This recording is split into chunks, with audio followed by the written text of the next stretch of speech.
Ethan's text flashed across my kitchen table at 7:42 p.m. Just having coffee with a friend. 2 seconds later, a photo arrived from an unknown number showing my husband in a hotel lounge, not a coffee shop, leaning across from Megan Carter while her wedding ring caught the light. My thumb froze above the screen. The HOA security camera alert blinked beneath the photo because Ethan's car had used our gated community exit 40 minutes earlier, and I controlled the shared family location account, the garage access log, and the smart doorbell archive. Then the unknown number sent one more image. Ethan was not just lying to me. Someone else had been tracking the same lie. That was his first mistake. The kitchen went silent except for the refrigerator hum. My coffee sat beside my laptop, untouched, a thin circle of steam fading above the mug. Outside, the porch light flickered against the dark glass. The house smelled like lemon cleaner, and the chicken I had taken out of the oven 10 minutes too early. I did not stand up. I did not call him. I did not send the kind of message a wife sends when she wants to be lied to twice. I just opened the photo again. Ethan wore the navy jacket I bought him for our anniversary. Megan sat across from him in a cream sweater, her hair tucked behind one ear. They were not touching. That almost made it worse. People who still cared about hiding something often left space between them. The photo had been taken from behind a large potted plant. Low angle. Slight blur. Whoever sent it had been close enough to hear them. Another notification appeared. Unknown number. I think we need to talk. I stared at the message until the screen dimmed. Then I tapped it awake again.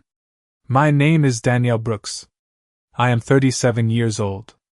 I work as a family law attorney, which means I have watched hundreds of people lie with perfect posture. Ethan knew that. He also knew I did not chase noise. I collected patterns. The first pattern was the time. Ethan had texted me at 7:42. The hotel receipt visible in the photo had a timestamp near the bottom. 6:58 p.m. The second pattern was the table. 2 drinks. 1 cappuccino. 1 black coffee. Ethan hated black coffee. The third pattern was Megan's phone lying face up near her hand. The screen showed a message preview. I zoomed in until the image sharpened enough to sting. It read, "Ryan called again." I did not know Ryan yet. But I knew the shape of a marriage when it appeared inside another person's lie. My phone buzzed again. Ethan this time. "Do not wait up. Might be another hour." I looked at the sentence. Then at the photo.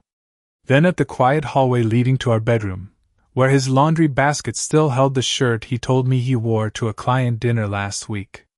A small detail moved in my mind. Slow. Precise. Like a key turning. I opened the family location app. Ethan had turned his location off at 6:31.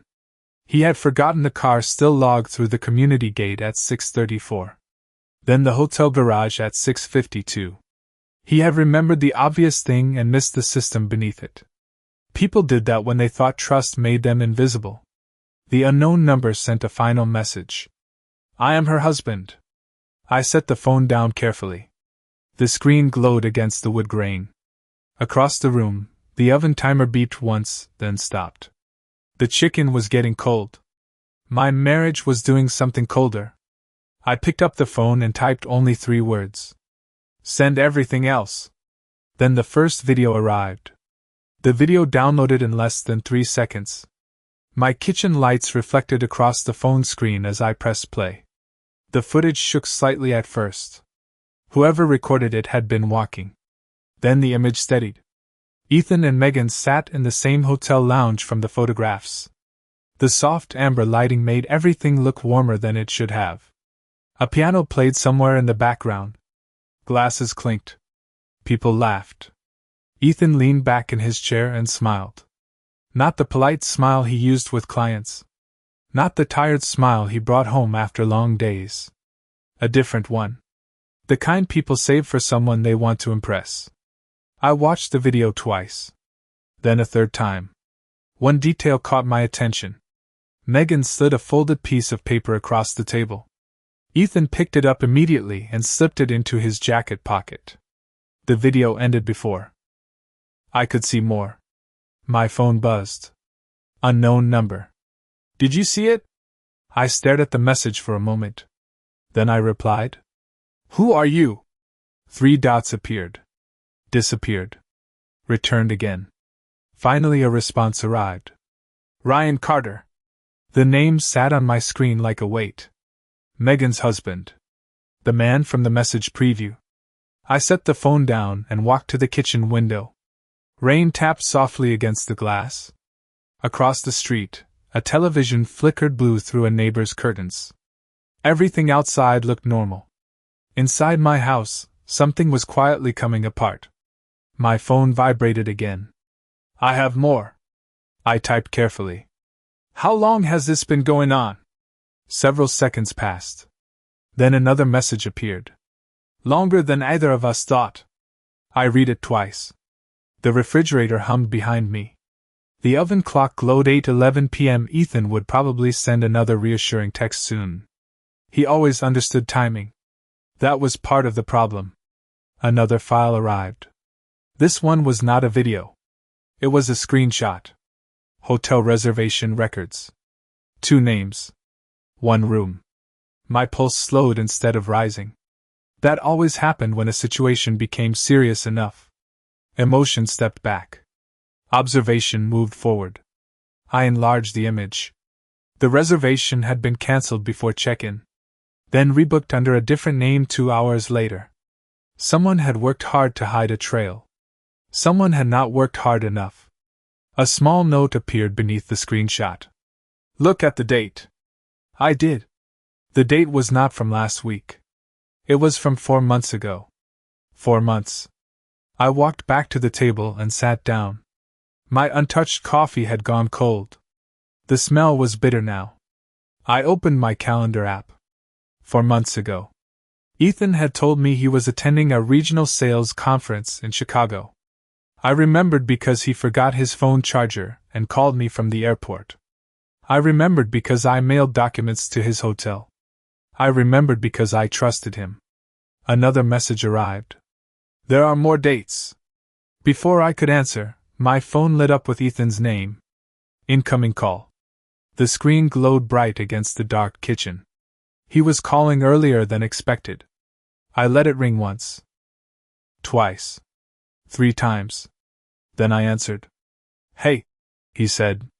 His voice sounded relaxed. Too relaxed? I heard dishes in the background. Soft music. Everything okay? I looked at the hotel records on my table. Then at the rain outside. Everything is fine, I said. Silence followed for half a second. Tiny. Barely noticeable. But it was there. Then Ethan laughed softly. Good. I should be home soon. I listened carefully. There was no coffee shop noise behind him. No espresso machine. No crowded conversation. Just quiet. Controlled quiet. The kind found in places people do not mention. After we hung up, Ryan sent one final message for the night. It contained only a single photograph. The folded paper from the video was visible inside Ethan's open jacket pocket. This time, I could read what was written on it. The photograph filled my screen. I zoomed in until the image became grainy. The folded paper sat halfway inside Ethan's jacket pocket. Most of the writing was hidden. Only a few words remained visible beneath the crease. Thursday. Same room. No messages.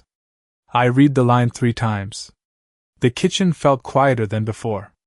Rain continued tapping against the window. Somewhere down the street, a car door slammed. Then silence returned. My phone vibrated again. Ryan. You can see it now? I typed back. Yes. 3 dots appeared immediately. That note was written by Megan. I stared at the screen.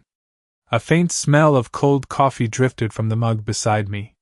The oven lights still glowed across the counter. Everything in the room looked exactly the same. Nothing felt the same. Another message arrived. There is something else. I waited. Several seconds passed. Then a new image appeared. This one was older. A restaurant receipt. 2 entrees. 2 desserts. 1 bottle of wine. The total did not matter. The date did. It matched the same weekend Ethan told me he was visiting his mother. I leaned back in my chair and closed my eyes for a moment. Not to escape. To organize. Facts first. Emotions later. That rule had served me well for years. The receipt. The hotel. The photographs. The note. 4 months. Maybe longer. My phone lit up again. Ryan had sent another message. I did not want to believe it either. I looked at those words longer than the others. There was no anger in them. No attempt to persuade me. Just exhaustion. The kind that came after too many unanswered questions. I typed carefully. How did you find me? His answer came almost immediately. I found your name in a photograph. A small chill moved through me. What photograph? Another image appeared. This one made me sit forward. Ethan and Megan stood outside a bookstore. They were smiling. Not posing. Just existing inside a moment they thought belonged only to them. Reflected in the bookstore window was part of a parked car. Ryan had circled a detail in red. My name. A parking permit hanging from Ethan's rearview mirror. The permit carried our address and last name. I stared at it. Such a small mistake. Such a simple thing. Ryan sent another message. That was 2 months ago. I looked at the timestamp. He was right. The rain outside began falling harder. Water streaked down the glass in long silver lines. Then headlights swept across my living room wall. Ethan. I checked the clock. 8:47 p.m. Earlier than he said. My stomach tightened for the first time all night. Not from panic. From timing. I quickly locked my phone. The garage door motor hummed beneath the house. Then stopped. A car door closed. Footsteps followed. Measured. Familiar. The sound of keys. The front door opened. Cool air drifted inside. Hey, Ethan called. You still awake? I remained seated at the kitchen table. The photographs were gone from sight. The phone rested face down beside my coffee.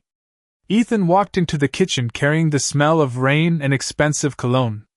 He smiled when he saw me. The same relaxed smile from the hotel video. Long day, he said. I nodded. How was coffee? The question left my mouth softly. Simple. Ordinary. For the first time that evening, Ethan hesitated. Just 1 second. Then he smiled again. Nothing interesting. I watched him loosen his jacket. Then he placed it across the back of a chair. The same jacket from the photographs. The same pocket that held the folded note. And something was still inside it. The jacket hung over the chair between us. Rain tapped steadily against the kitchen window. Ethan opened the refrigerator and grabbed a bottle of water. The plastic cracked softly as he twisted the cap. I watched him drink. Calm. Comfortable. Certain. He had no idea Ryan had already filled my phone with pieces of a story he thought was hidden. You barely touched dinner, Ethan said. Not hungry. He nodded and took another drink. The jacket remained exactly where he left it. One sleeve brushed the edge of the chair. The pocket faced me. How was your evening? I asked. Ethan leaned against the counter. Nothing exciting. Coffee. Some work calls. Traffic.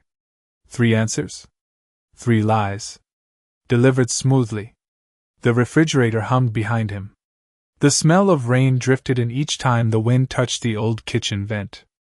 I folded my hands around the cold coffee mug. Who was there? Ethan shrugged. A few people. Another careful answer. Not specific. Not memorable. The kind people use when they do not want details checked later. My phone vibrated once against the table. Ryan. I did not look at it. Ethan noticed the vibration. Work? Something like that. He accepted the answer immediately. That told me something too. Normally he asked questions. Tonight he seemed eager to move past them. He checked his watch. Then his phone. Then his watch again. Small movements. Small cracks. I should answer a few emails before bed, he said. Busy week. I nodded. Of course. He smiled and pushed away from the counter. Then his phone buzzed. The sound was sharp in the quiet kitchen. Ethan glanced down instantly. Too quickly. His expression changed for half a second. Then he locked the screen. Everything okay? I asked. Just work. He slipped the phone into his pocket. Work again. Everything was work tonight. He started toward the hallway. Then stopped. Actually, I left something in the car. My eyes shifted briefly toward the jacket. Ethan followed my gaze. For the first time all evening, his attention landed on it too. A tiny pause. Barely noticeable. Then he walked back, picked it up, and slung it over his shoulder. The movement was casual. Too casual.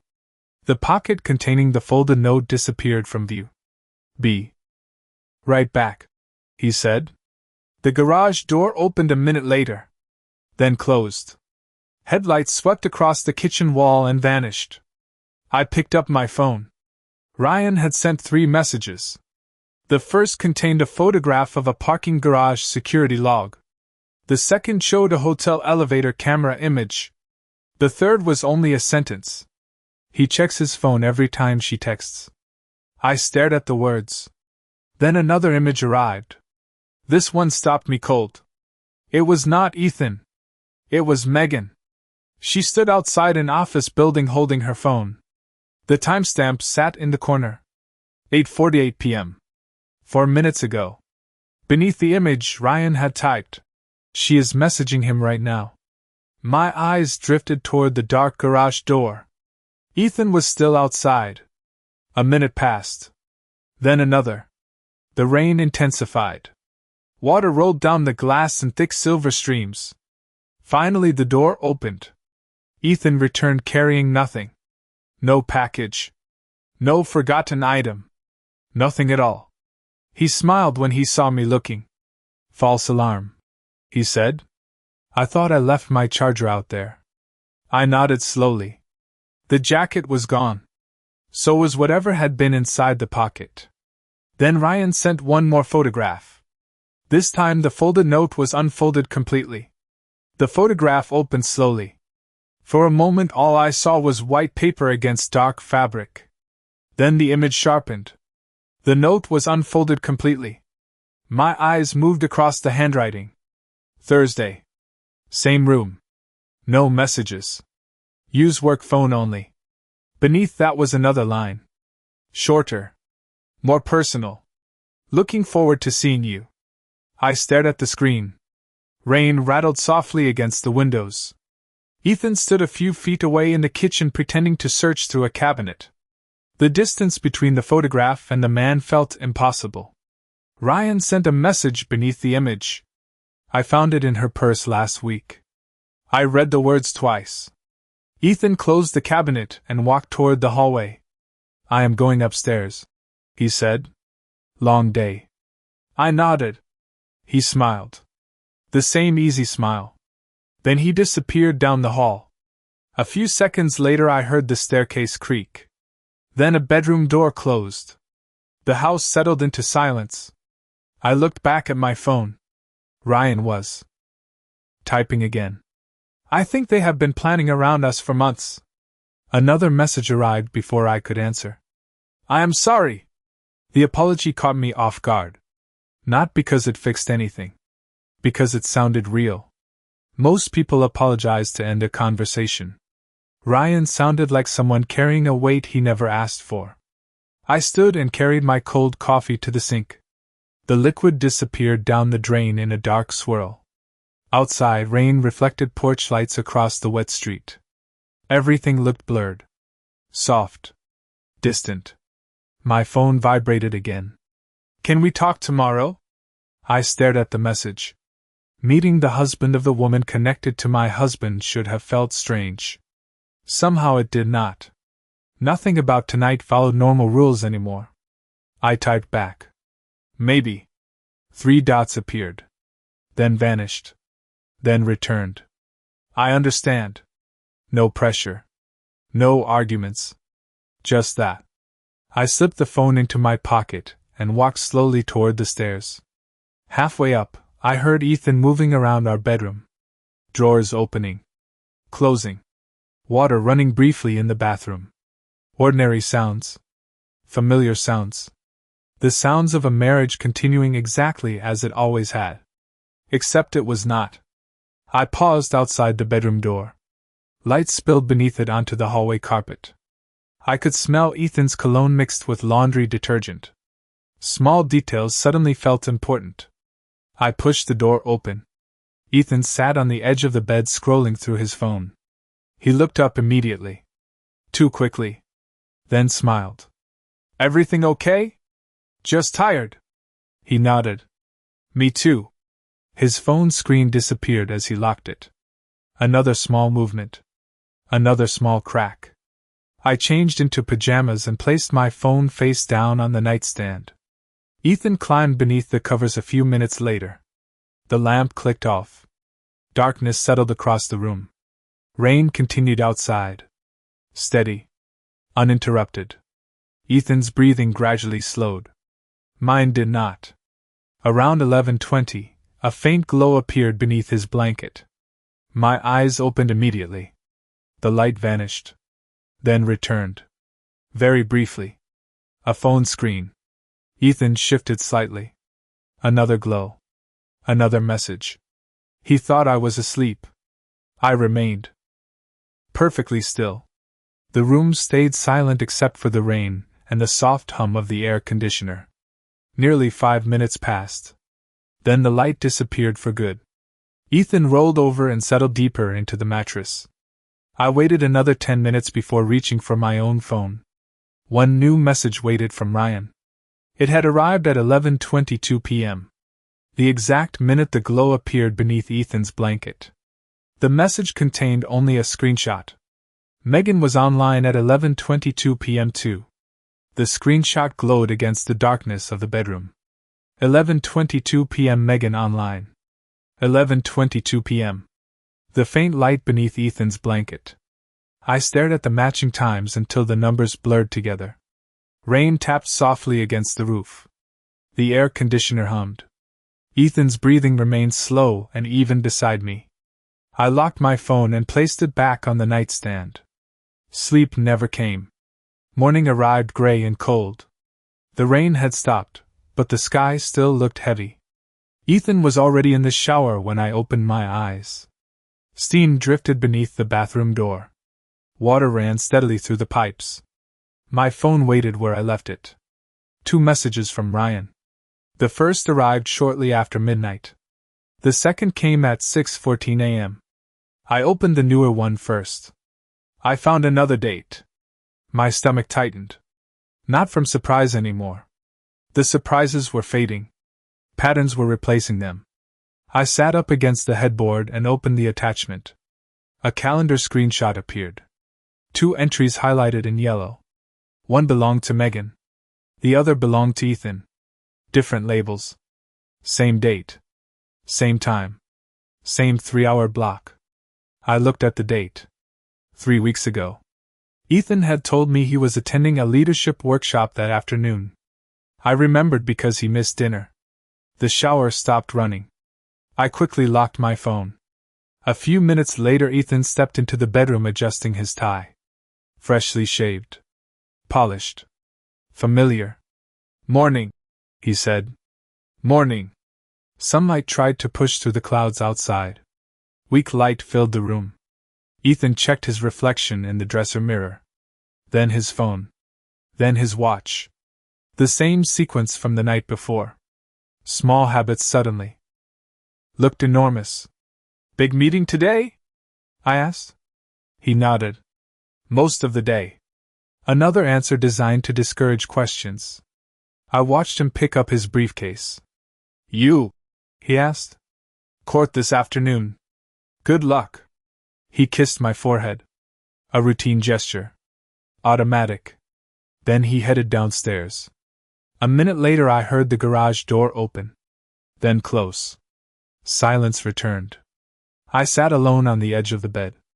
My phone vibrated. Ryan again. I think we should meet. I stared at the message. The bedroom felt unusually still. Dust drifted through a beam of pale morning light. Somewhere outside, a lawn mower started. Life continued as if nothing had changed. Public place, I replied. His answer came quickly. Of course. We settled on a small coffee shop halfway across town. Noon. Neutral ground. I spent the morning working. Or pretending to. Case files sat open across my desk. Emails arrived. Deadlines existed. None of it stayed in my head for more than a few seconds. Every road seemed to lead back to the same place. Noon arrived faster than expected.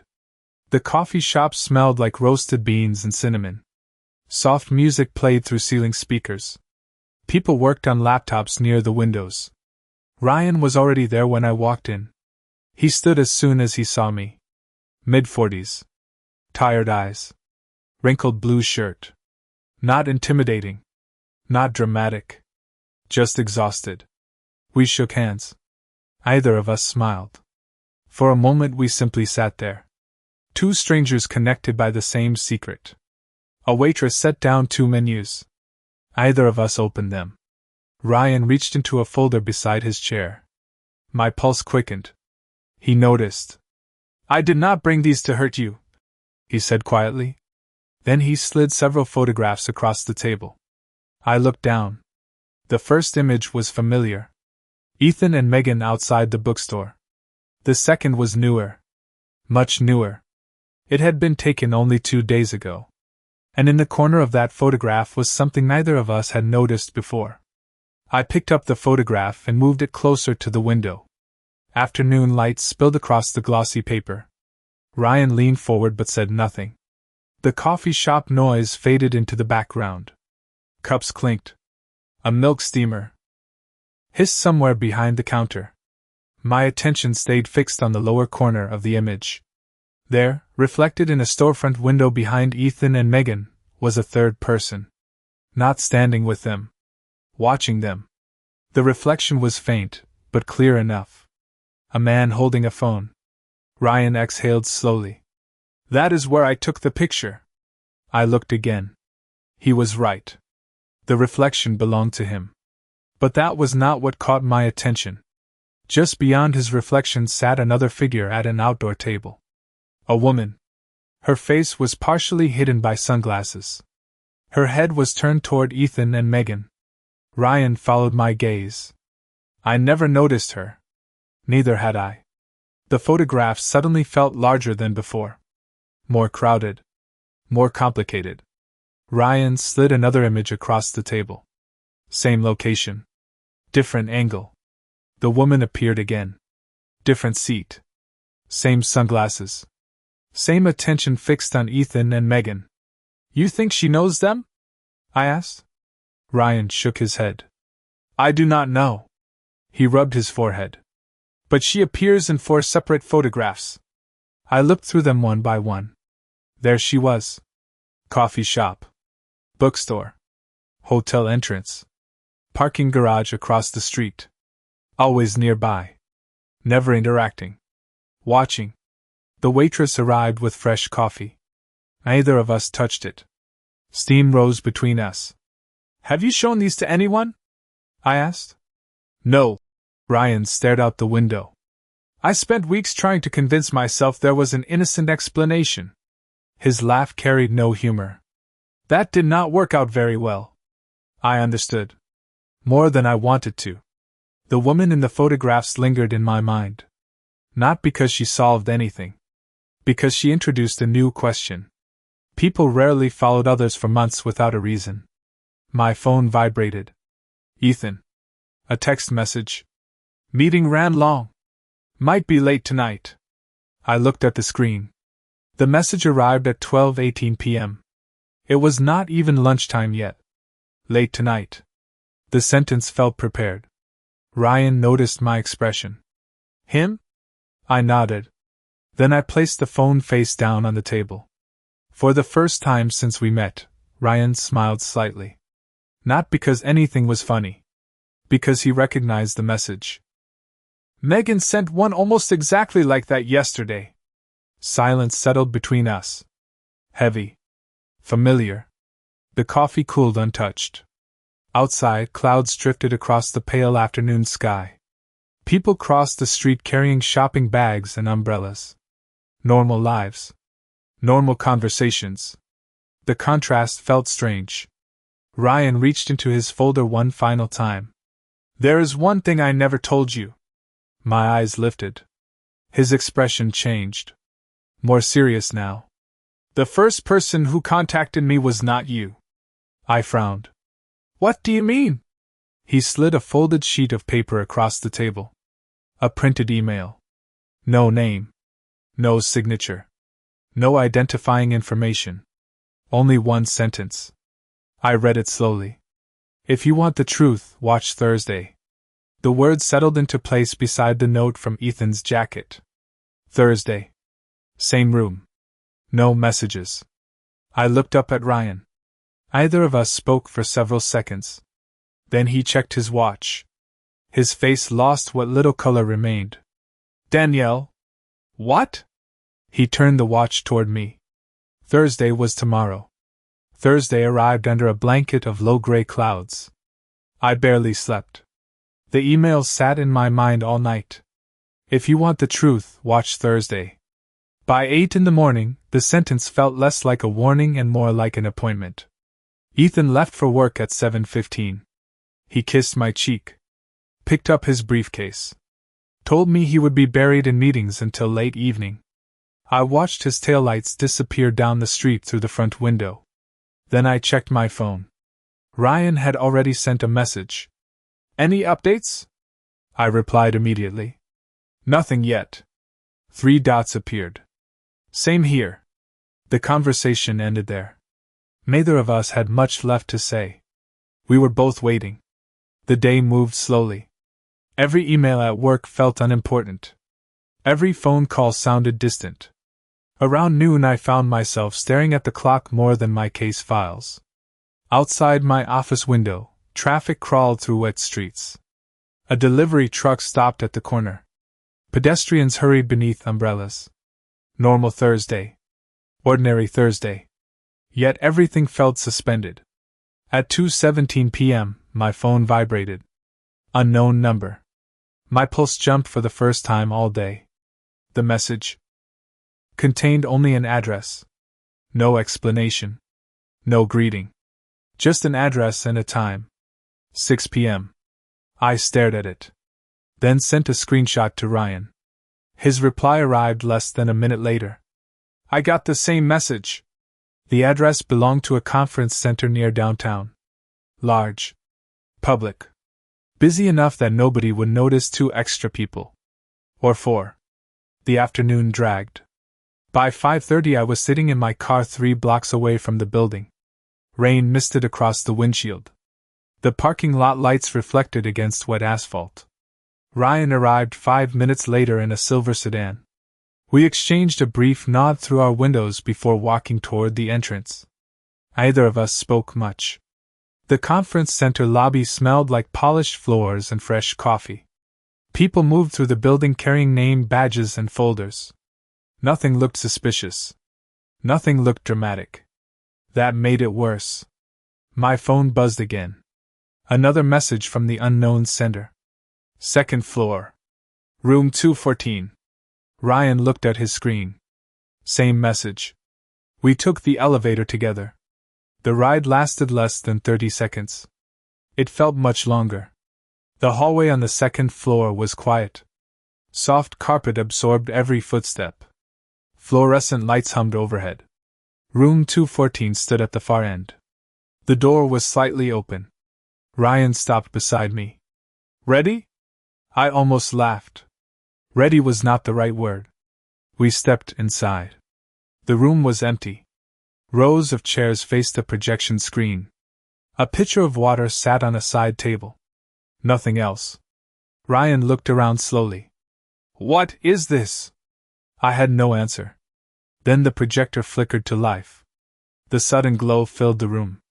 Both of us turned toward the screen. A video file opened automatically. Grainy security footage appeared. Date and time stamped across the corner. A hotel lobby. Ethan entered from one side. Megan entered from the other. They met near the elevators. Neither seemed surprised to see the other. Ryan exhaled sharply beside me. But the footage did not stop there.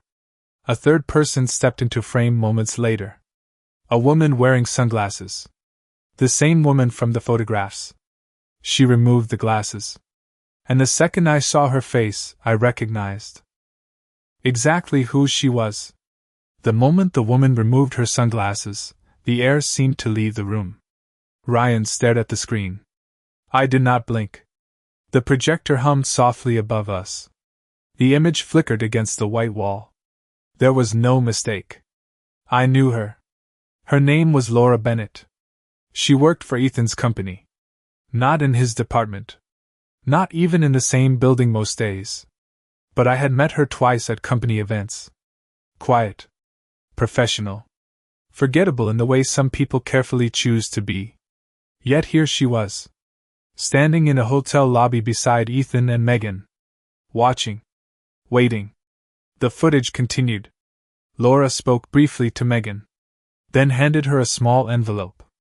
Megan slipped it into her purse. Ethan looked around the lobby before checking his phone.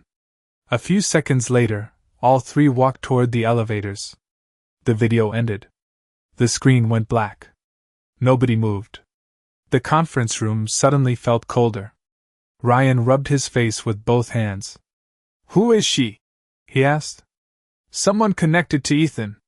My voice sounded distant even to me. The projector light faded completely. The room returned to silence. Then another file loaded automatically. Neither of us touched anything. Another video began. Different date. Same hotel. Same three people. This time the camera angle came from a hallway. Laura arrived first. 5 minutes later Megan appeared. Ethan entered last. The three exchanged a few words. Then Laura handed Ethan a folder. Not an envelope. A folder. Thick. Organized. Deliberate. Ryan leaned forward. This does not look like an affair. I kept watching. No. It did not. The realization settled slowly. Every photograph. Every meeting. Every carefully planned encounter. Something larger sat underneath it. The projector switched to a third clip. This one lasted only 20 seconds. Laura stood alone near the hotel entrance speaking on her phone. The audio was weak. Distorted. Barely understandable. Then a single sentence became clear. They still do not know. Ryan looked at me. I looked back at him. The same question hung between us. Who did not know what? The screen went dark again. A new message appeared in white text. Check the folder beneath seat 3. Ryan and I exchanged a glance. Then both looked toward the front row. Third chair from the left. A plain manila folder rested beneath it. Neither of us had noticed it earlier. Ryan stood first. His footsteps sounded unusually loud in the empty room. He retrieved the folder and carried it back. The paper felt heavy when I took it. Inside sat dozens of printed emails. Expense reports. Hotel invoices. Travel records. I flipped through the pages carefully. Ryan read over my shoulder. Names appeared repeatedly. Ethan. Megan. Laura. But another name appeared even more often. A name neither of us expected. My eyes stopped moving. Ryan saw it too. That cannot be right. I wished he was wrong. The name belonged to Ethan's senior vice president. A man scheduled to retire in 3 months. A man with a spotless reputation. A man who frequently attended charity events with his wife. I turned another page. Then another. The pattern grew impossible to ignore. These meetings had never been hidden from everyone. They had been hidden from specific people. Us included. My phone vibrated suddenly. The sound made both of us jump. Ethan. Incoming call. I stared at his name on the screen. Ryan looked away immediately. The phone continued ringing. Once. Twice. 3 times. Then a text message arrived instead. Only 6 words. Where are you right now? The message remained on my screen. Where are you right now? 6 words. Nothing more. Yet they felt different from every other message Ethan had sent that week. Not casual. Not routine. Direct. Focused. I looked at Ryan. He had already seen it. The conference room lights hummed softly overhead. The projector screen remained dark. The folders sat open between us like evidence from someone else's life. Rain tapped against the windows on the far side of the building. That does not sound good, Ryan said quietly. I did not answer immediately. My attention stayed on the message. Ethan rarely asked where I was. Not specifically. Not twice. Not after claiming he would be tied up in meetings all evening. My phone vibrated again. Another text. You are not at home. The words landed harder than the first message. Ryan leaned back slowly in his chair. He checked. Checked what? The house. I stared at him. Then realization arrived. The security system. Ethan had access to basic notifications. Door activity. Alarm status. He probably opened the app and saw I had left hours ago. Nothing dramatic. Nothing impossible. Just enough information to know I was somewhere else. My pulse remained steady. That surprised me. A week ago these messages would have sent me into panic. Now they felt like data. Another piece of a larger picture. I typed carefully. Out running errands. The reply arrived almost immediately. What errands? Ryan raised an eyebrow when he saw the response. He is nervous. So am I. But it was a different kind of nervous. Not fear. Anticipation. Ethan was asking questions. That meant something had changed. Or someone had warned him. I looked back at the documents inside the folder. Travel reimbursements. Meeting records. Hotel charges. Most of them connected the same group of people. Ethan. Megan. Laura. The vice president. Page after page. Date after date. Ryan flipped through another section. Then stopped. Danielle. His voice dropped. I turned toward him. He pointed to a line near the bottom of one report. Location authorization approved by Executive Legal Review. My eyes narrowed. Executive Legal Review. The phrase felt familiar. Too familiar. I checked the signature block. Then everything became very still. It was not my signature. But it belonged to someone I knew. Claire Monroe. Senior Corporate Counsel. One of my closest friends from law school. The room seemed smaller suddenly. Ryan watched my expression change. You know her? I nodded slowly. Very well. Rain rattled against the glass. Somewhere down the hallway a door opened and closed. Footsteps passed outside. Normal sounds. Yet every new detail pushed the story outward. Bigger than a marriage. Bigger than 2 people meeting in secret. My phone lit up again. Ethan was calling. This time I answered. Silence greeted me first. Then his voice. Calm. Controlled. Hey. Hey. Another pause. Everything okay?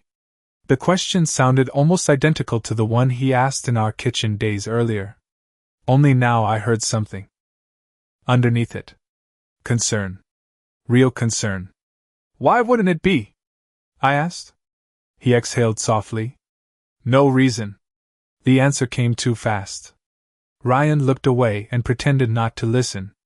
Ethan spoke again. When do you think you will be home? Home. Not where are you? Not what are you doing? Home. His wording had changed. Mine did too. Soon. Silence stretched between us. Then Ethan said something unexpected. Danielle, if someone contacts you today, do not believe everything they tell you. My grip tightened around the phone. Before I could respond, the conference room door slowly opened. The conference room door opened only a few inches at first. Nobody stepped through immediately. Ethan's voice still lingered in my ear from the phone pressed against my hand. Do not believe everything they tell you. Then the door swung wider. A woman entered carrying a black umbrella dripping rainwater onto the carpet. Ryan stood so quickly his chair scraped across the floor.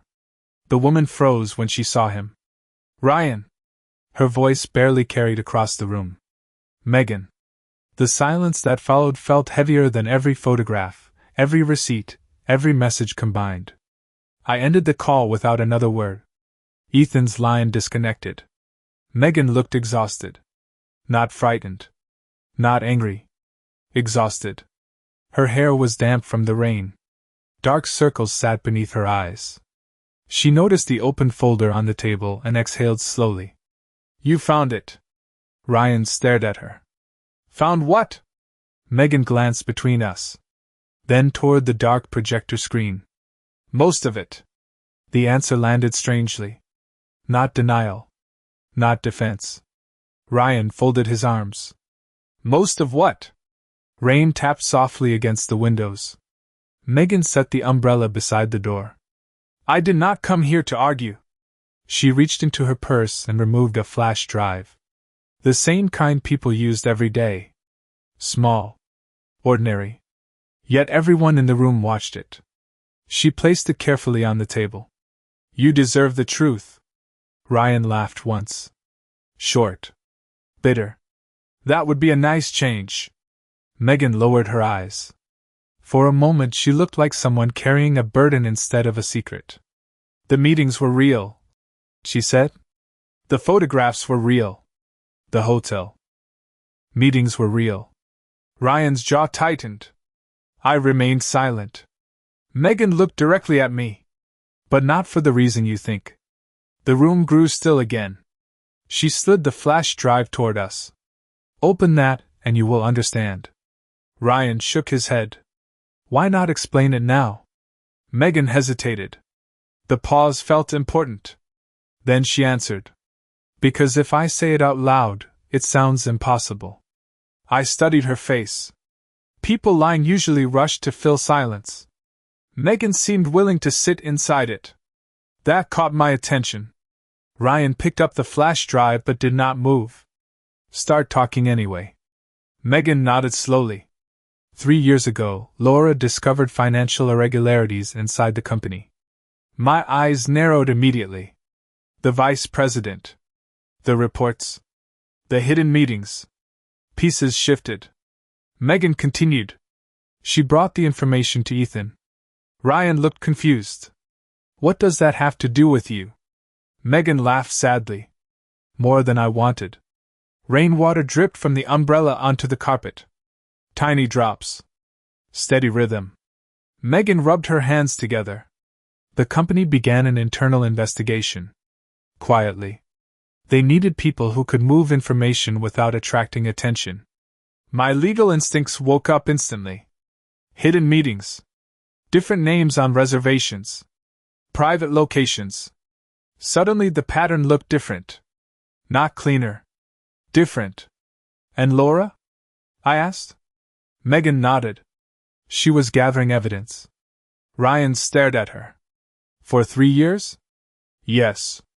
Another silence. Then Megan looked directly at me. Danielle, Ethan was never hiding from you because of me.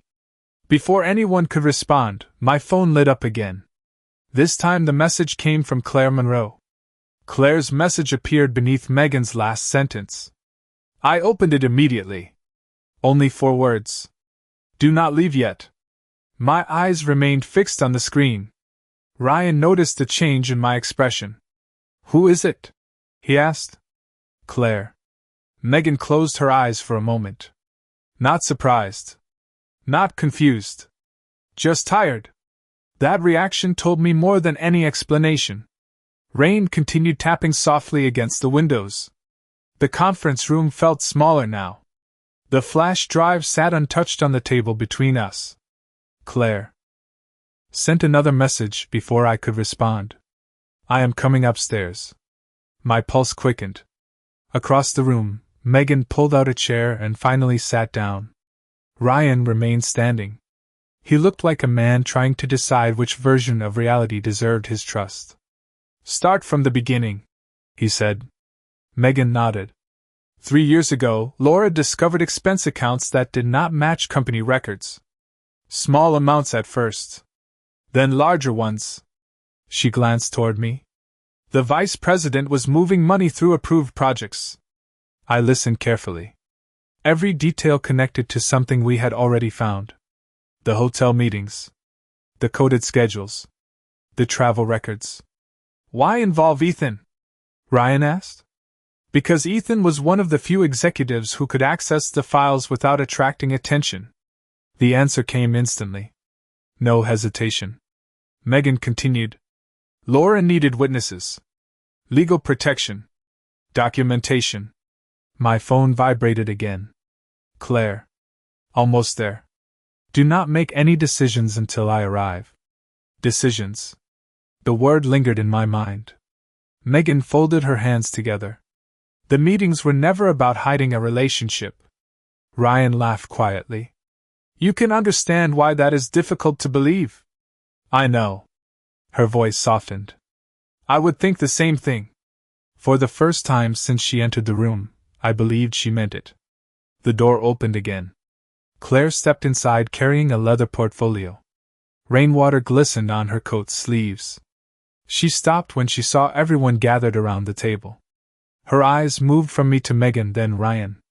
Finally, the flash drive. Good, she said softly. Nobody opened it yet. Ryan stared at her. You knew? Claire removed her coat slowly. I knew enough. The room fell silent. Claire sat beside me and placed the portfolio on the table. Danielle, I wanted to tell you months ago. I looked at her. Why didn't you? Pain crossed her face. Genuine pain. Because the investigation was protected by court orders and corporate counsel restrictions. If I told anyone, everything could collapse. Ryan shook his head. So everyone just lied? Claire did not argue. Yes. The honesty surprised all of us. She looked directly at Ryan. And that was wrong. Another silence followed. Heavy. Real. Claire opened her portfolio and removed several documents. Official filings. Court seals. Investigation records. Dates stretching back years. Every page connected to the same case. The same names. The same hidden operation. My eyes drifted toward Megan. She looked relieved. Not because she was escaping blame. Because she no longer had to carry the story alone. Claire slid one final document toward me. There is one thing none of you know yet. The paper stopped in front of my hands. I looked down. Then froze. Ethan's name was listed near the bottom. Not as a suspect. Not as a witness. Something else entirely. Then I saw the title above it. My eyes remained fixed on the title at the top of the document. Confidential Cooperating Witness Agreement. For several seconds I could not process the words. Rain tapped softly against the windows. The conference room lights hummed overhead. Nobody spoke. Then I looked down to the signature section again. Ethan's name sat there beside a date from nearly 2 years earlier. My breath caught. Claire watched me carefully. He volunteered, she said quietly. Ryan frowned. Megan lowered her eyes. I turned another page. Then another. The documents outlined everything. The financial investigation. The hidden meetings. The protected communications. The reason hotel conference rooms had been used instead of company offices. The reason names had been omitted from schedules. The reason every trail seemed intentionally confusing. Ethan had agreed to help gather evidence against the vice president and several others inside the company. The arrangement required secrecy. Extreme secrecy. My hands rested on the edge of the table. I remembered the photographs, the messages, the late nights, the lies. They had all been real. But suddenly they looked different. Not innocent. Not harmless. Different. Ryan leaned back heavily in his chair. So all of this was an investigation? Claire nodded. Most of it. The answer carried weight. Most of it. Not all. Megan spoke for the first time in several minutes. There were mistakes. Her voice was barely above a whisper. A lot of mistakes. Nobody argued. She looked toward Ryan. I should have told you something. Anything. Ryan stared at the tabletop. The anger that had filled him earlier seemed exhausted now, replaced by something quieter, sadder. Claire closed the portfolio. The company filed charges against the vice president this morning. The investigation officially ended at noon. I looked at the clock on the wall. A strange laugh almost escaped me. The investigation ended only hours ago. While I sat in coffee shops studying photographs. While Ryan searched through receipts. While everyone tried to assemble pieces without seeing the entire picture. My phone vibrated. Ethan. A text message. I opened it. No explanations. No defenses. No excuses. Only one sentence. I am sorry for every lie I had to tell. I stared at the words for a long time. The room remained silent. Outside, the rain finally began to slow. Ryan stood first. He looked at Megan. Neither of them spoke immediately. Then he nodded once. Small. Careful. Human. Megan's eyes filled with tears. Claire gathered her documents. The projector remained dark. The folder stayed open on the table. The mystery that had consumed all of us for days suddenly felt distant. Not because every question had been answered. Because the most important ones had. An hour later I stepped outside alone. The air smelled clean after the rain. Street lights reflected across wet pavement. Cars moved through downtown traffic. People hurried home carrying umbrellas. Ordinary life continued around me. My phone rested quietly in my hand. No more anonymous messages. No more hidden photographs. No more unknown numbers. Across the street, the clouds finally broke apart. A narrow strip of evening sunlight appeared along the horizon. Golden. Calm. I opened Ethan's message one last time. Then I looked up at the clearing sky and started walking home.